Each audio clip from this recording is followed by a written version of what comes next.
Je m'adresse au public et je lui dis ceci. Depuis le début, c'est moi qui dis la vérité.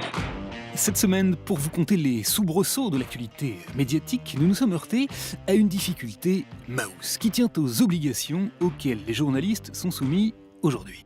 Ils sont surveillés encore plus que d'habitude. Eh oui, car figurez-vous que la loi que se charge de faire scrupuleusement appliquer le CSA dit très précisément ça. La diffusion de propos à caractère électoral et d'éléments de sondage ou de résultats du scrutin sont interdits la veille et le jour du scrutin jusqu'à clôture du vote. Cette disposition s'applique à toutes les chaînes de télévision. En d'autres termes, nous n'avons pas le droit de vous faire entendre des politiques, Voilà, c'est ça, oui. pas plus que de vous montrer leur visage. Voici le président Hollande et derrière Nicolas Sarkozy et Carla. Et ce, pour éviter le prosélytisme et la propagande, bref, pour permettre à chacun de se faire sa propre religion. On n'a pas le droit de dire que, par exemple, toi, tu dois avoir la même religion que moi. Du coup, étant donné que les médias ont passé toute la semaine à ne parler que de ça, C'est toujours intéressant, un lendemain d'une élection comme celle d'hier. nous nous sommes copieusement gratté l'occiput et demandé de quoi nous allions bien pouvoir vous parler. On a une semaine pour réfléchir. Nous avons commencé par tempêter, fulminer. C'est n'importe quoi, là on est mal. Nous avons envisagé de vous parler des performances du numéro 7 dans la 4e à Vincennes. Il s'agit de Kiki Gaillard, non loin du groupe de tête. Songez à regarder, pour la décrypter, la télé albanaise, avant d'aller immédiatement nous confesser devant Télé Vatican. Apritemi le porte della giustizia.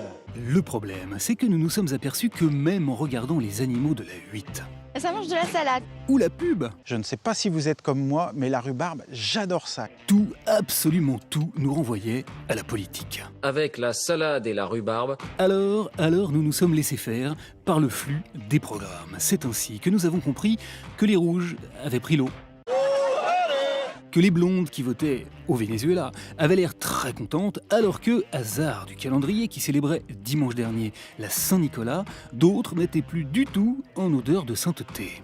Saint-Nicolas et ses nombreuses légendes, dont celle du bien-aimé. Nous avons saisi aussi qu'il avait beaucoup été question de tambouille cette semaine, J'ai fait un carpaccio d'asperges, d'huîtres et d'andouilles. de tambouille et d'alliances plus ou moins arrangées. Si on vous a fait venir, c'est parce qu'on pense que tous les deux, vous pourriez vous plaire. Laissant la mécanique de certaines émissions totalement incapable de continuer à promouvoir l'idée selon laquelle la France a un incroyable talent.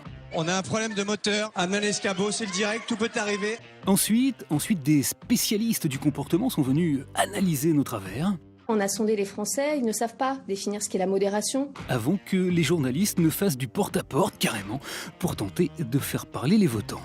Bonjour, pardon de vous déranger. Vous faites partie de la classe moyenne qui vit bien, qui est propriétaire. Oui. Vous avez une belle voiture. Oui.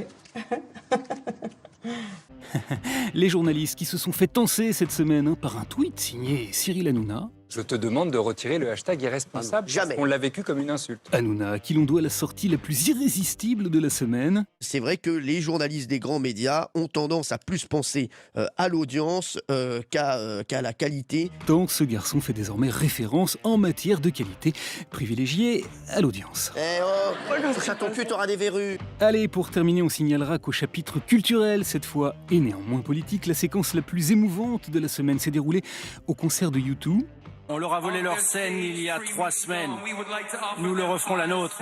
Bono avait convié lundi le groupe Eagles of Death Metal à rechanter à Paris. Ils ont choisi d'interpréter un titre de Patti Smith.